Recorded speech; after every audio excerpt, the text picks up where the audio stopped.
Buenas noches para todos, ¿qué tal? ¿Cómo están, amigas y amigos? Comenzamos con agenda abierta y en esta ocasión, en este primer tramo o media hora de nuestro programa, vamos a estar analizando la situación de los productores de canelones y sobre todo las consecuencias que ha originado y que va a originar seguramente este déficit hídrico o sequía.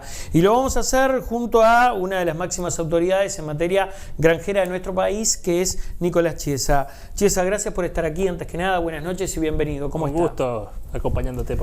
Bueno, no es la primera vez, por cierto, que está en Canelones, ni mucho menos, porque asiduamente ha estado visitando, recorriendo, dialogando con los productores. Vamos a comenzar. Diagnóstico de lo que está sucediendo hoy en el departamento, en el área productiva en particular. Y bueno, es una situación compleja, difícil, en algunos lados casi catastrófica, donde esta falta de lluvias acumuladas durante varios años, llevamos casi 3 años de emergencia agropecuaria declarada, pero acentuado mucho en el último año, donde ha habido estos meses totalmente sin lluvia, por más que ahora tuvimos algunos periodos puntuales en algunas zonas, venimos con un déficit terrible. Esto ha perjudicado a todas las producciones del agro, todas, no ha quedado ninguna que no esté ausente en mayor o menor medida, ha tenido una afectación muy fuerte, como no se recuerda durante hace muchos años en nuestro país. ¿Qué tipo de daños ha causado en particular en la granja? Y la granja hemos tenido desde pérdida de cultivos, muchos cultivos hortícolas se han perdido, aquellos que son extensivos a campo, el zapallo, el boñato, el calabacín, la zanahoria, esos cultivos que generalmente se dan, en Canelones, en el noreste, Canelones mucho de pequeños productores, que esos han perdido fuertemente una afectación. La granja también le ha pegado fuerte en la fruticultura. Realmente yo insisto mucho, este ejemplo, se están muriendo plantas de frutales. El peral es el árbol de la fruticultura en lo que nosotros explotamos más longevo. ¿De cuántos años hablamos? Estamos hablando de perales, hoy tenemos perales 70, 80 años, quiere decir que lo plantaron nuestros abuelos, están produciendo comercialmente, no cultivos enteros de esas edades. Y hoy se están muriendo las plantas. Entonces quiere decir que ¿Y cómo se recupera una planta de esa? No, arranque y plante nueva. Pero quiere decir que vivieron 70 años, pasaron muchas secas, muchos veranos, muchos años donde principalmente antes no se utilizaba el riego. Y sobrevivió, quiere decir, esta es de la más dura. Hay gente que habla que hay que remontarse al año 40 para tener una seca tan intensa como nos está pegando principalmente en la zona de Canelones, donde tenemos meses acumulados sin una gota de lluvia, porque para que se muera un frutal que tiene muchas veces plantas grandes con raíces profundas, se están muriendo eucaliptos. Entonces no es menor lo que está pasando en nuestro país, que complica mucho la situación de los productores. ¿Se va a habilitar la importación de, por ejemplo, se habilitó la importación de zanahorias? ¿Va a continuar esto con otras frutas y otras verduras? Hoy tenemos, por suerte, una plaza abastecida todavía bien de todos los productos de la granja. De todos los rubros tenemos un abastecimiento. Uno va a la UAM y tenemos, en mayor o menor medida, con alguna afectación de tamaño, sí, de calibre. Este año va a ser un año de calibre más chico en general, de la manzana, de las peras, de los zapallos, de los boñatos, pero tenemos una plaza abastecida. Nosotros, con todas las gremiales de productores y las distintas organizaciones, asociaciones de productores, vamos a ir monitoreando cuál es la disponibilidad de oferta de nuestros productos. Tenemos que tener una plaza abastecida, sí. En tanto y en cuanto tengamos producción nacional, vamos a empujar y apoyar al productor para colocar. Cuando ya merme la producción nacional, vamos a tener que buscar apoyar la importación. Un caso como tú lo dijiste, la zanahoria. La zanahoria se está terminando la producción nacional, empezamos a acompañar con producción importada para estirar la oferta nacional, hasta esperando que podamos lluvias. Por suerte esta lluvia en algunos casos pudieron empezar la siembra. Pero además tenemos una región complicada, no es solo Uruguay que le está pegando esto, Argentina está peor que nosotros. Entonces la oferta de productos de granja en la región, en algunos casos está difícil conseguir. Entonces Brasil le está pegando fuerte, el sur de Brasil la sequía, el norte de Brasil en algunos casos exceso de lluvias. Entonces tenemos un combo complicado en lo que es la región para la que es la producción de alimentos. Pero garantizar que vamos a tener abastecimiento de todos los rubros de la granja y con frutas, en algunos casos de menor calibre, pero de mucho mejor sabor. Usted lo mencionaba, hay como dos efectos, ¿no? Tal vez uno inmediato, que es ahora, es el que se puede ver, esas imágenes que ya se han tornado un tanto repetitivas, pero no dejan de ser muy elocuentes, con los tajamares secos, los arroyos secos, la fruta diminuta en comparación con otras producciones, pero hay otro efecto o daño que va a ser a largo plazo. ¿Cuál es este? El más largo plazo, hay rubros como son la fruticultura, la producción frutal, que necesitan varios años recomponerse. Este árbol que no brotó mal, ya el año que viene no va a tener yema, no va a tener la que no se murió. Entonces vamos a tener mermas en las cosechas, por lo menos en algunos años, hasta tener una situación normal de fruta. La horticultura, por los ciclos como son más rápidos de recomponerse. Y bueno, podremos recuperar más fuerte la producción. Pero lo que más nos preocupa, y eso ha sido el ministro y todo el equipo, de todas las medidas que está tomando el gobierno y el ejecutivo, sean para ayudar a que ningún productor baje los brazos. ¿Puede quedar alguno por el camino? Y es lo que estamos intentando. Pero digo, ¿usted cree, ha estado dialogando con eso? Sí.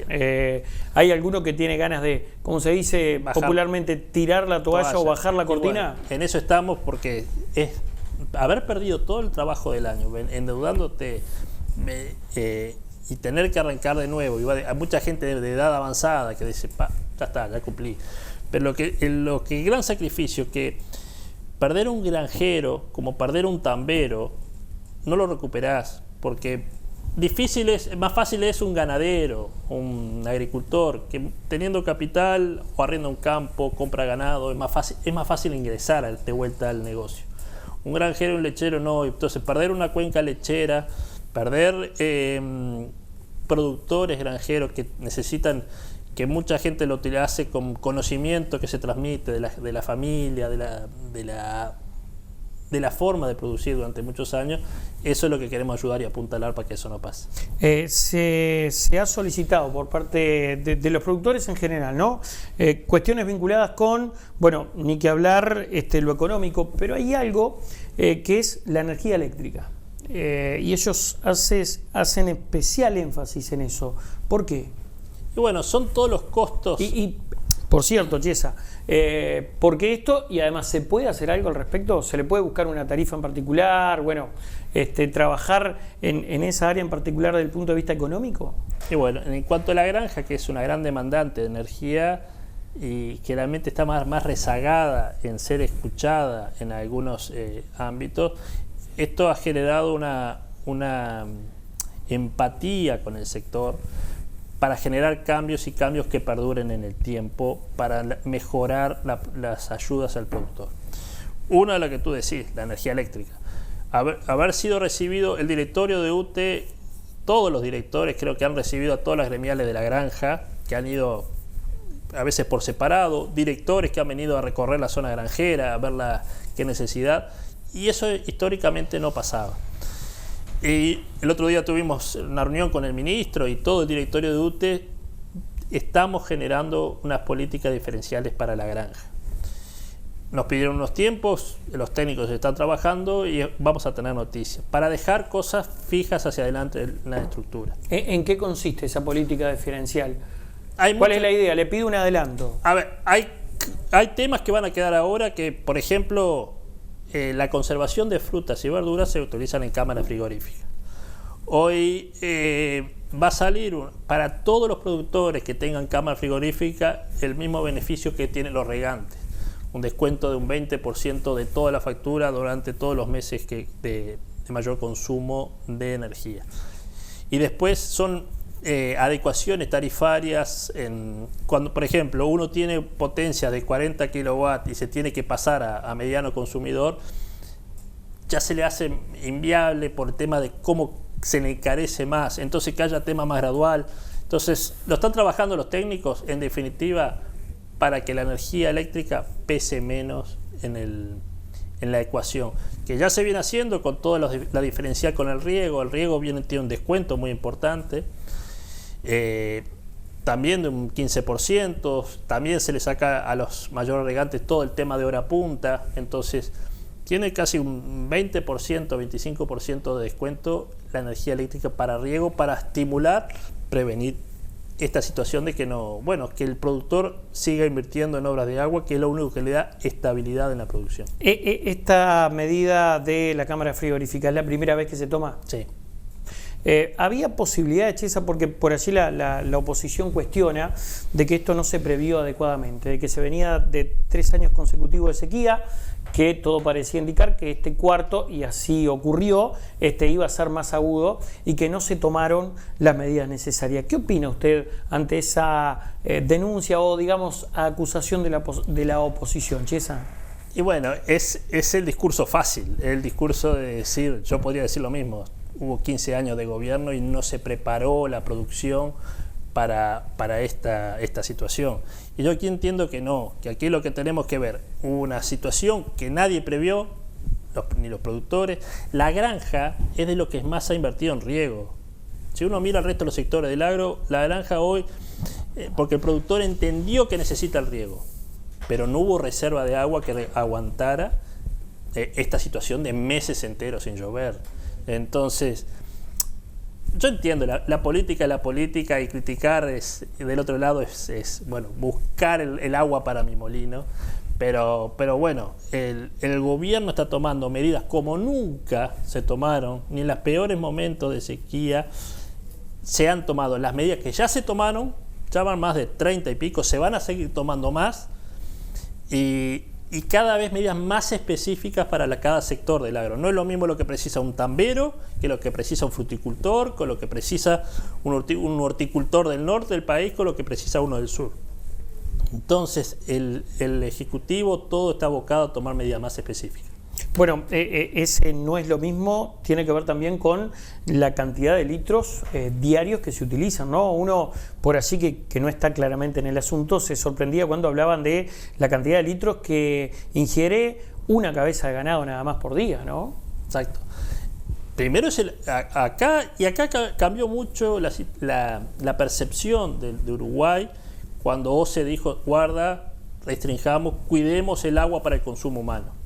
¿Son de esos recursos que uno siempre considera que son infinitos, sí, infinito, o que se dan por sentado que siempre lo vamos a tener seguro, ¿no? No, pero cuando uno va a ver el interior y ve el río Santa Lucía, como se ve acá en San Ramón o en Aguas Corrientes, circulando un hilo, dice, uno toma conciencia de lo que está pasando.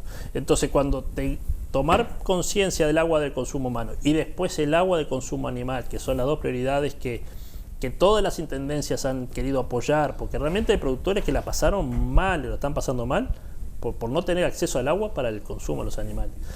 Y luego recién ahí el agua para poder utilizar para regar, que han llevado, son necesidades de agua. Hay cultivos que te llevan este año 200, 300, 400 milímetros de riego para poder suplantar lo que no llovió. Entonces no es menor, Uruguay nunca estuvo preparado para decir, pasaron meses enteros. Las últimas, el 2022, la mayor concentración de la lluvia fueron en el primer semestre. De julio para adelante hubieron algunos episodios, pero muy puntuales hasta octubre, noviembre, pero nada que diera para una recarga de los ríos, recarga de los arroyos, recarga de las reservas de agua. Después de noviembre para adelante, cero precipitación.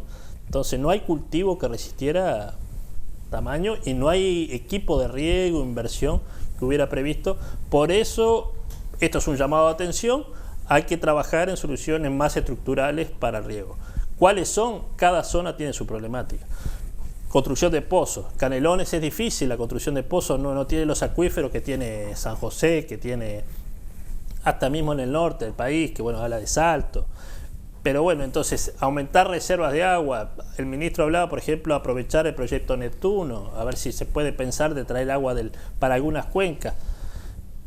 Hay que poner todo sobre la mesa y generar cuáles son las propuestas para ayudarnos a que esto no nos vuelva a pasar. Chiesa, hacemos una pausa, ¿le parece? Y luego seguimos charlando. Tanda, ya regresamos.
Inmediatamente cautivados por esta historia. Me preguntó cómo quería morir. No podía ser inventado. Revista People investiga. En 90. 10, 9, 8, 7, 6, 5, 4, 3, 2, 1, 0.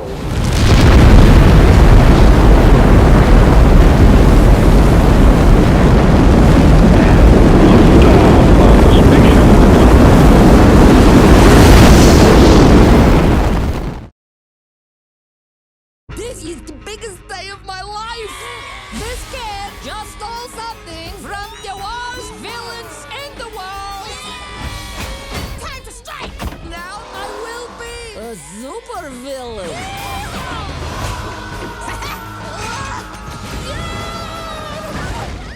Oh, I didn't mean to scare you. Now, where's Gru?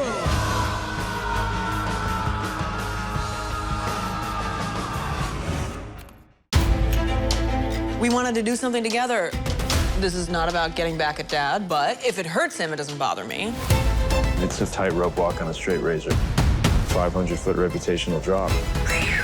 Why is that making you smile? Who likes tightrope walking a straight razor? This is a chessboard, and every move is crucial. Like Israel-Palestine, but harder.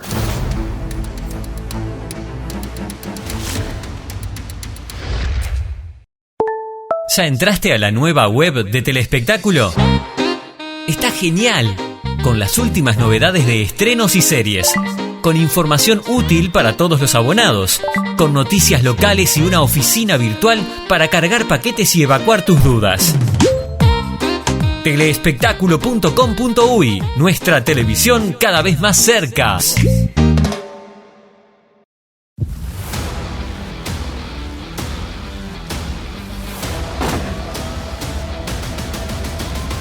If we're good, we're good.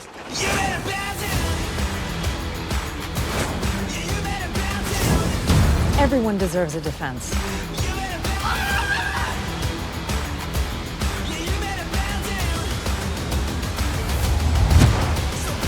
We'll get through this.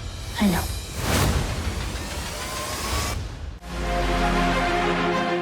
Continuamos con esta agenda abierta, infinidad de temas. Hay uno que, por cierto, preocupa muchísimo también, que es la influencia aviar, digo bien, o la gripe de ave.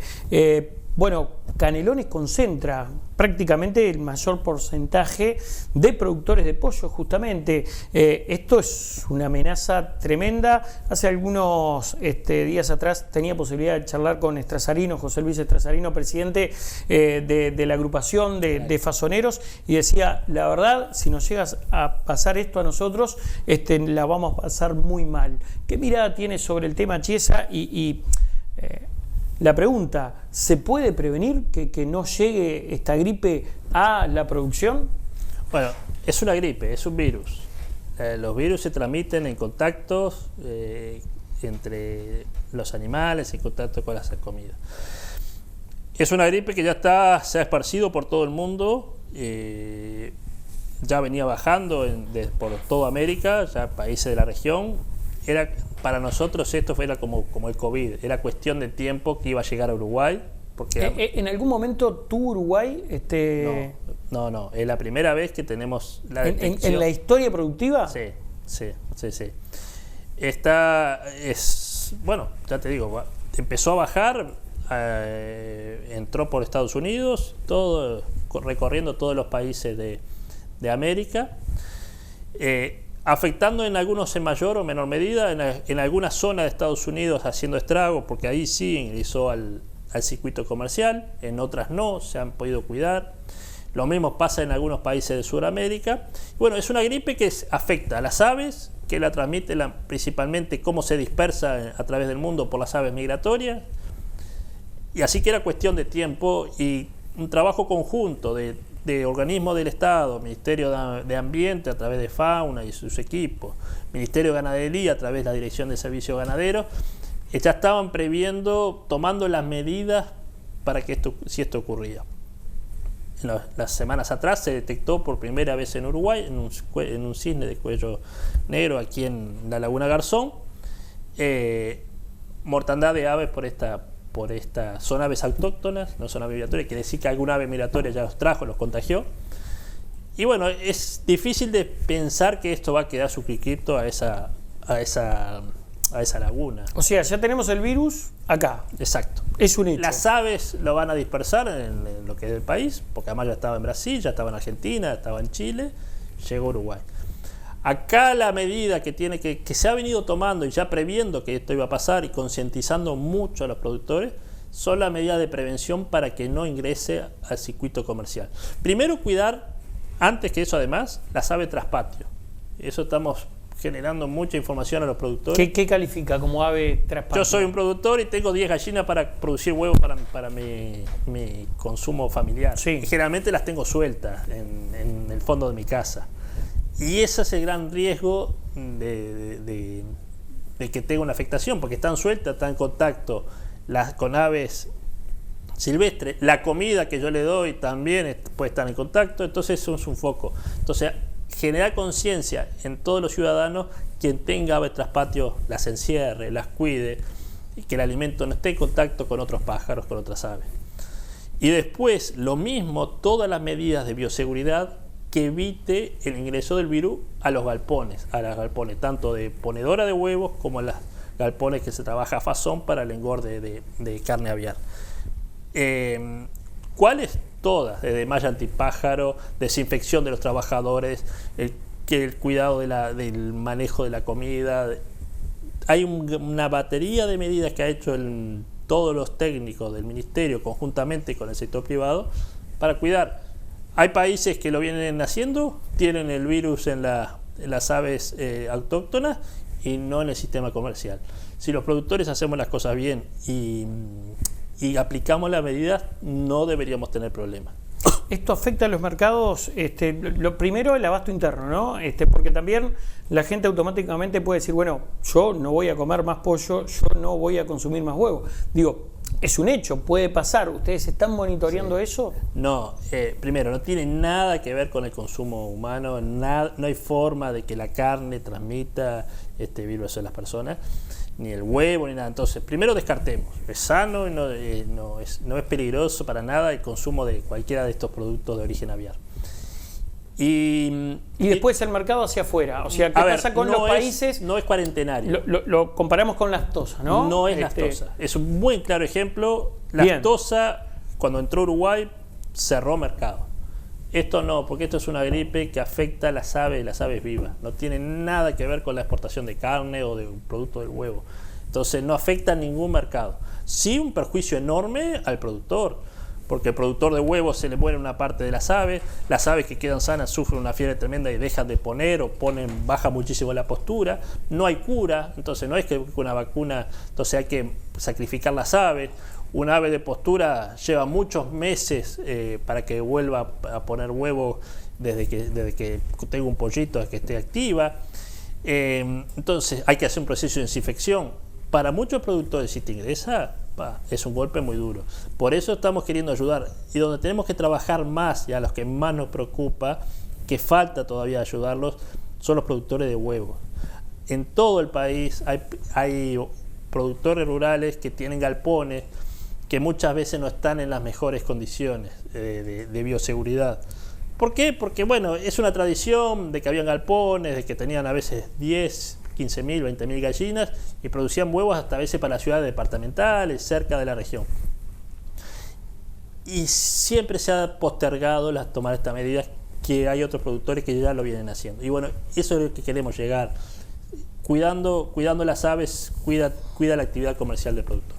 ¿De qué manera se está ayudando, se está acompañando? Bueno, hay por así simposios, conversatorios con los propios, hoy a las 7 de la tarde con los productores, ¿no? Sí, hoy a las 7 de la tarde iba a ser una reunión grande presencial en San Bautista. Se decidió, trabajando entre los técnicos, por un tema de bioseguridad, de no juntar la gente que trabaja con aves, en galpones, que haya algún problema de contaminación del virus, de propagación del virus, hacerlo por Zoom. Entonces estamos invitando a todos los productores a que vengan, que se informen, y nuestros técnicos del Ministerio, conjuntamente de Servicios al Ganadero, DIGERA, Descentralización y Desarrollo Rural, van a armar equipos para ir a la casa de los productores, explicarles, ayudarlos, darle las herramientas. Hoy se declaró la emergencia aviar por todo el país. Eso habilita los créditos del FAI, que son hasta $25.000 sin interés, que aprovechen este momento para hacer las inversiones que les faltan, de mallas, de todas las medidas de bioseguridad, que a veces un poco la limitante es no tengo los recursos para hacer las inversiones, porque hoy es una ruleta muy grande decir no toma las medidas y nos pueda pasar que tenga un golpe duro el productor contagiando las aves con la gripe aviar. Bueno, cuando hablamos de medidas de bioseguridad, uno imagina, bueno, primero lo más inmediato que tenemos y cercano en el tiempo, el COVID, ¿no? Todo aquello de desinfectar, pero también piensa en la aftosa y aquellos puestos de frontera, por ejemplo, con el ejército ahí, los camiones que circulaban por encima de alfombras sanitarias, es algo similar, es eso. Evitar la propagación. El mejor ejemplo es el COVID. El COVID, ¿cómo hacíamos? Tomando la ventilación, el tema de que el virus no tener contacto con personas que tuvieran la enfermedad. Acá lo mismo, es evitar el contagio, evitar entonces el alimento, las aves autóctonas, la desinfección, que alguien, por ejemplo, que trabaja en una granja de aves no tenga en su casa ave tras patio, porque entonces yo puedo llevar la enfermedad de mi casa a las aves. Todas las medidas que podamos tomar para prevenir. Si hacemos las cosas bien, no deberíamos tener problemas para afrontar esta situación, que ya te digo, hay muchos países que lo vienen haciendo bien, otros que no lo han hecho bien o se han relajado en las medidas de bioseguridad, les ha pegado fuertemente. Nicolás Chiesa, ha sido un gusto haber charlado esta noche con usted, muchas gracias, muy amable. A las órdenes, como siempre. Tanda y ya continuamos con más Agenda Abierta.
If we're good, we're good.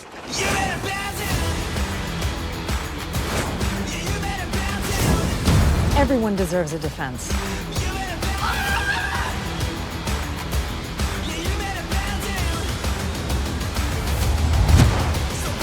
We'll get through this. I know. ¿Ya entraste a la nueva web de Telespectáculo? Está genial, con las últimas novedades de estrenos y series, con información útil para todos los abonados, con noticias locales y una oficina virtual para cargar paquetes y evacuar tus dudas. Telespectáculo.com.uy, nuestra televisión cada vez más cerca. We wanted to do something together. This is not about getting back at Dad, but if it hurts him, it doesn't bother me. It's a tightrope walk on a straight razor. 500-foot reputational drop. Why is that making you smile? Who likes tightrope walking a straight razor? This is a chessboard, and every move is crucial. Like Israel, Palestine, but harder.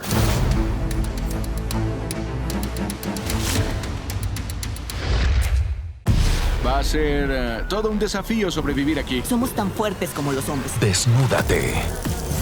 Soy trans. Estoy segura que para mi compañero será la experiencia de su vida. Ninguna mujer afroamericana ha completado este desafío. Estoy harto de tener dolor. Si quieres irte, vete. Y muestra quién eres. La gente a veces se pregunta si esto es real. Es demasiado real. Supervivencia al desnudo. Solo en Discovery. Seguimos, amigas y amigos, con Agenda Abierta y en esta segunda y última parte del programa recibiendo con muchísimo gusto al legislador Frente Amplista, al Movimiento de Participación Popular, diputado Nelson Larzábal, para charlar de varios temas, pero como hombre, además, vinculado al campo, al sector productivo de nuestro departamento. Bueno, preguntarle primeramente qué diagnóstico, qué visión tiene sobre lo que viene sucediendo debido a la sequía. Larzábal, buenas noches y gracias por estar aquí. Antes que nada, bienvenido. Bueno, muchas gracias por la invitación. Es un gusto, como siempre, estar contigo, con toda tu teleaudiencia, muy importante, ¿no? Sí, es un tema bien importante, el tema de la sequía, cómo ha afectado a todos los sectores de la producción uruguaya, pero en Canelones pega especialmente por la gran cantidad de productores familiares, pequeños productores familiares de tamaño muy acotado y que tienen una economía muy de subsistencia o de pequeña economía de escala que no le permite hacer frente a estos periodos. Bueno, esta es una sequía que viene de 3 años, entonces incluso los que habían hecho reservas a través de distintos programas que tuvo el Ministerio de Ganadería o por inversión propia, se han quedado ya sin reserva. En todo el año 2022 no hubo ninguna lluvia capaz de llenar esas reservas de agua. En materia de medidas, Larzábal, ¿fueron las apropiadas las del Ministerio? ¿Se tienen que tomar otras, tal vez de mayor tenor? ¿Qué visión tiene sobre esto? ¿Y qué propone además la oposición, en este caso el Frente Amplio? Las medidas que se han tomado son adecuadas, pero son pocas y llegan un poco tarde. Ya en octubre, que iba a ser una primavera y un verano seco, se sabía desde junio, julio del año 22, o sea que se podía haber previsto. En octubre del 22 se declara la emergencia agropecuaria por sequía en gran parte del territorio nacional.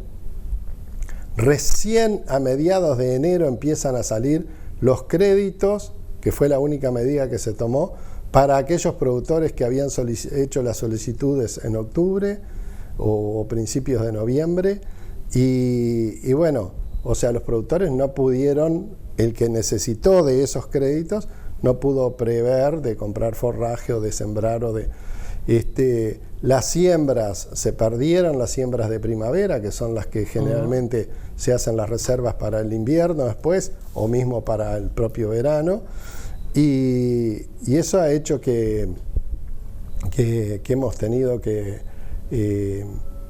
ver que son totalmente insuficientes y que van llegando tarde. Eso es lo que más nos preocupa, ¿verdad? Larzábal, ahora la gripe aviar, ¿no? ¿Qué mirada tiene sobre esto? ¿Cuánto puede llegar a complicar al departamento? Bueno, esperemos que no salga de ahí de la Laguna Garzón. Eso es lo que más esperamos.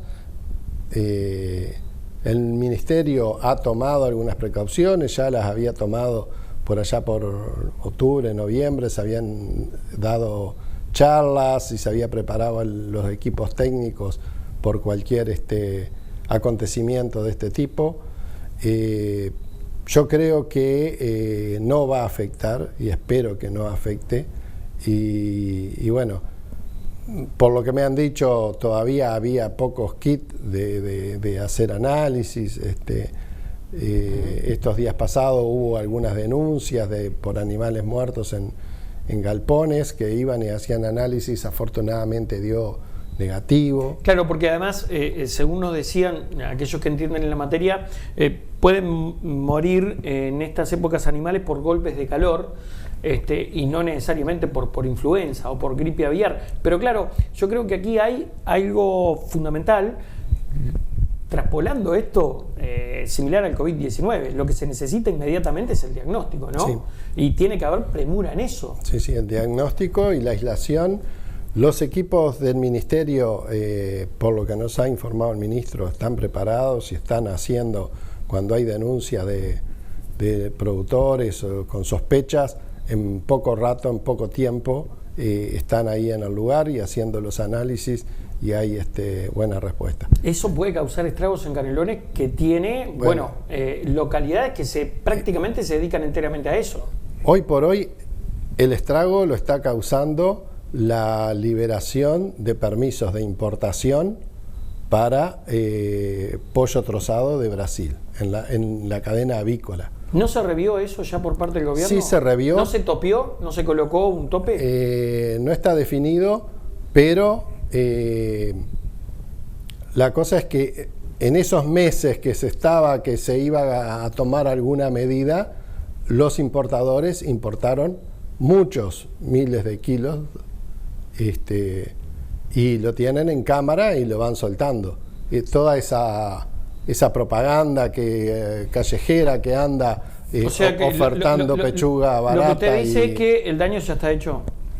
Bueno, hay una pérdida para toda la cadena avícola muy importante, porque a partir de la fiesta del pollo y la gallina de 2022, donde el ministro dijo se abrieron mercados importantes, por favor las industrias inviertan, prepárense para exportar, aumenten la producción, y al mes libera los topes de importación de carne trozada, porque hasta 2022, hasta marzo de 2022, se podía importar pollo entero, y eso, el pollo entero compite de igual a igual, o es más, no se traía de Brasil mucha cantidad de pollo entero, ni de Argentina. Nunca se llegó al tope. Sin embargo, con el pollo trozado se repasó el tope, se traen los cortes de más valor para todo el resto de la cadena, porque tampoco las industrias de actividad media, que son los que trozan y las que reparten y todo eso, también pararon. Larzábal, ¿qué alternativa hay? Hoy se ven encuestas que son favorables, de hecho, al Frente Amplio, que indican que puede ser que regrese al gobierno, y le pregunto en su área específicamente, productivamente, ¿cómo se debe parar un eventual gobierno del Frente Amplio hacia la producción de nuestro país? Hay varios ítems, ¿no? Por allí la energía eléctrica fundamentalmente, por allí el combustible, el gasoil fundamentalmente, también esto que hoy es una realidad y llegó para quedarse, los cambios climáticos o los problemas con el tiempo. Bueno, ¿cómo hay que pararse? Principalmente con el tema de cambio climático hay que tener prevención importante. Y se había desarrollado toda una política de prevención para especialmente los eventos de sequía, que son los que engloban a la mayor cantidad de productores.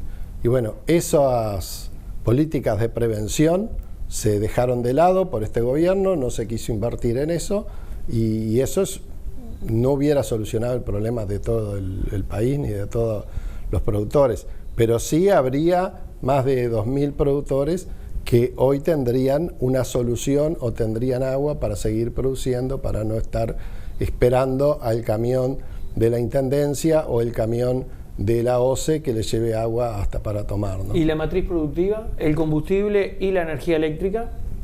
Son caros, pero también en Europa y en otros países del mundo son caros. Entonces yo creo que,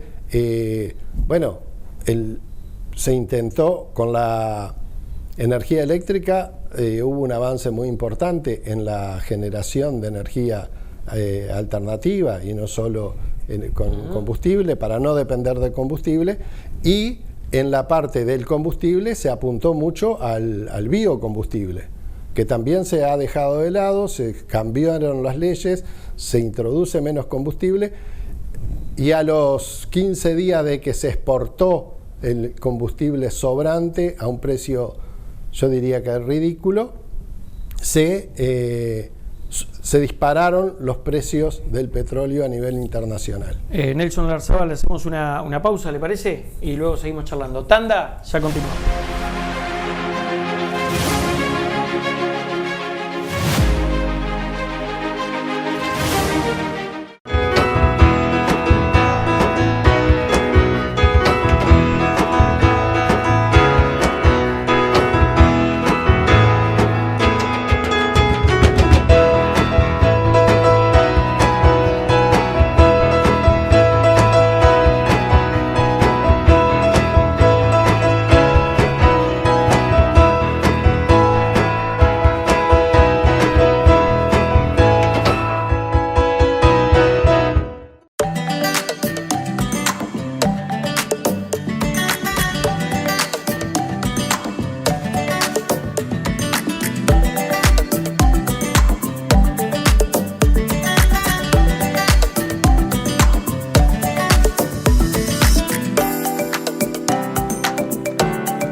To do something together.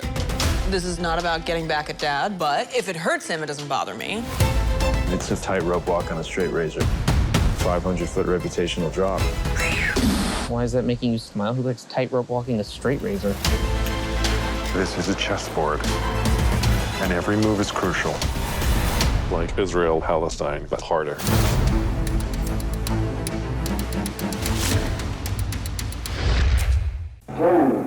Nine, 8, 7, 6, 5, 4, 3, 2, 1, 0.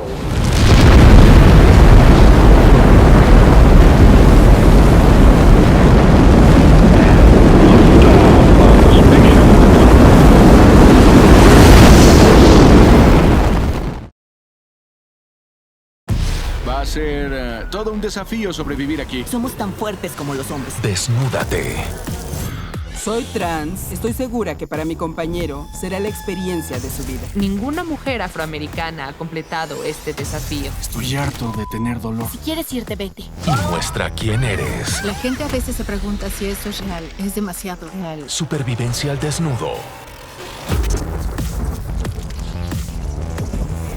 Solo en Discovery. 10, 9, 8, 7, 6, 5, 4, 3, 2, 1, 0.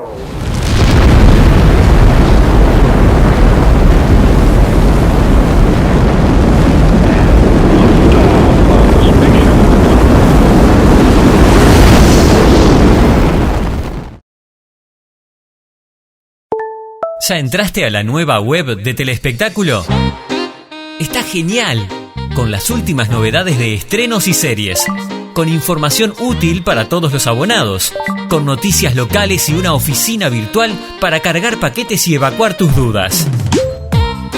Teleespectáculo.com.uy, nuestra televisión cada vez más cerca.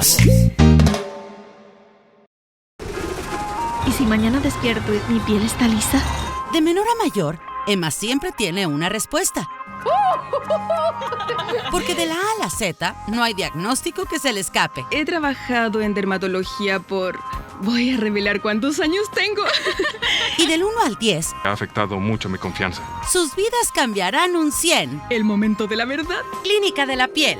Nueva temporada. Lunes 6 de marzo a las 8:50 en Discovery Home and Health. En la revista People nos vimos inmediatamente cautivados por esta historia. Me preguntó cómo quería morir. No podía ser inventado. Revista People investiga. En Haití. ¿Y si mañana despierto y mi piel está lisa? De menor a mayor, Emma siempre tiene una respuesta. Porque de la A a la Z no hay diagnóstico que se le escape. He trabajado en dermatología por... Voy a revelar cuántos años tengo. Y del 1 al 10... Ha afectado mucho mi confianza. Sus vidas cambiarán un 100. El momento de la verdad. Clínica de la Piel. Nueva temporada. Lunes 6 de marzo a las 8:50 en Discovery Home and Health.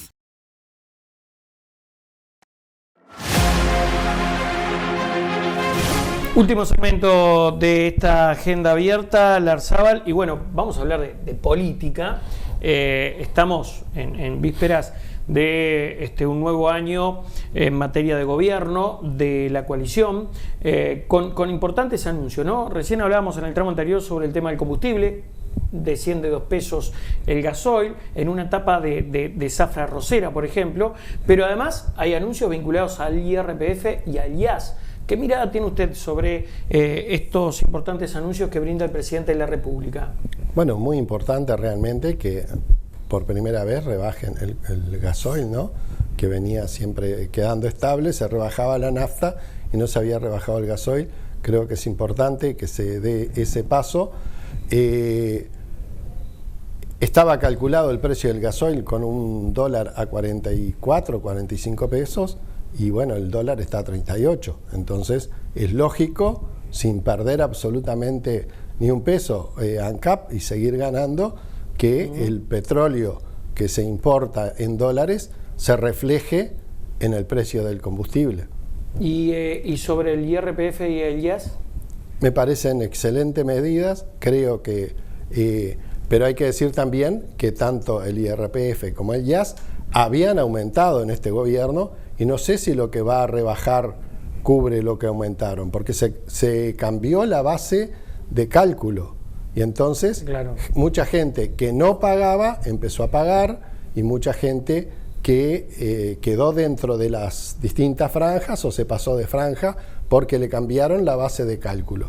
Entonces, yo no sé si esto que va a anunciar en el día de hoy el presidente de la rebaja y que con bombos y platillos está anunciando, va a cubrir ese aumento que se hizo. ¿Cuál es su visión sobre...? Yo estoy encantado de que se puedan rebajar los impuestos, pero bueno, que sea una rebaja real y no otra vez vendernos humo, ¿no? Larzábal, ¿cuál es su visión sobre el caso Leal? Esta decisión que tomó Leal, aparentemente sin consultar, de ir a charlar con los padres de Astesiano. Bueno, posteriormente esta situación judicial del propio Leal y también esa defensa ultranza que realiza Pereira en los primeros días y que luego es de alguna manera cuestionado por algunos sectores del propio Frente Amplio, ¿no? El Partido Socialista, el Partido por la Victoria del Pueblo. ¿Qué está sucediendo, Larzábal? No, en la interna del... Primero, lo del caso Leal, no voy a tomar posición porque eso está en la justicia. No, yo le pregunto sobre la conducta de Leal. ¿Estuvo mal? ¿Se cortó solo? Yo creo que, yo respondo a pila de gente que me llama, me pide entrevista o quiere o me va al despacho a hablar conmigo. Entonces, no sé... no quiere decir que porque vaya a hablar conmigo yo voy a tomar una posición o lo estoy apoyando. Entiendo. Yo creo que dentro de la libertad que tenemos... ¿Estuvo bien? Yo creo que cumplió su función de persona pública. Bueno, le pidieron o se enteró que alguien quería hablar con el Frente Amplio, y él es un representante importante de una fuerza dentro del Frente Amplio, ¿no? Hoy no tiene un sector definido, pero bueno, bien. Ha sido. ¿Y sobre Pereira y las actitudes de Pereira? Bueno, yo creo que ahí Pereira está actuando como representante del Frente Amplio, como presidente del Frente Amplio, tomando una posición y expresando la posición del Frente Amplio, y bueno, yo creo que está correcto. No sé qué va a pasar con esto, pero creo que la libertad de expresión y la libertad se está no coartando, pero sí presionando en forma indirecta para que uno tenga le dé vueltas a las cosas antes de decir lo que piensa y busque las palabras adecuadas para decir y para expresarse. Entonces yo creo que eso empieza a pegar en la clase política, empieza a pegar en la clase, en la gente toda, en los periodistas. ¿Se ha judicializado la política en nuestro país? Ah, sí, yo creo que sí. Sí. Eso ya venía pasando, ¿no? Que se hacían denuncias judiciales sobre hechos que de repente por supuesta por supuestos delitos se hicieron algunas denuncias. ¿Y cuál debe ser la postura del Frente Amplio ante estas situaciones? No, ahí el Frente Amplio tiene que discutirlo y tomar las posiciones que tiene que tomar. Yo creo que tenemos que seguir defendiendo la libertad de expresión, la libertad de prensa. Esas cosas yo creo que son fundamentales, y bueno, y la libertad de prensa, el Frente cuando estuvo quedó bien demostrado que no intervino en nada, y que además quedó aquello de todos los medios o la gran mayoría de los medios pegaron fuerte al Frente y a las políticas del Frente. Sin embargo, el Frente no tomó ninguna actitud de denunciar o de judicializar a los periodistas, ¿no? Ni amenazarlos. Diputado Nelson Larzaba, ha sido un gusto charlar esta noche con usted. Muchas gracias por haber estado aquí. Muchas gracias a ustedes, muchas gracias a toda la audiencia siempre. Un gusto, como siempre. Nos vamos, hasta aquí llegamos, será hasta la próxima, que pasen bien. Chao.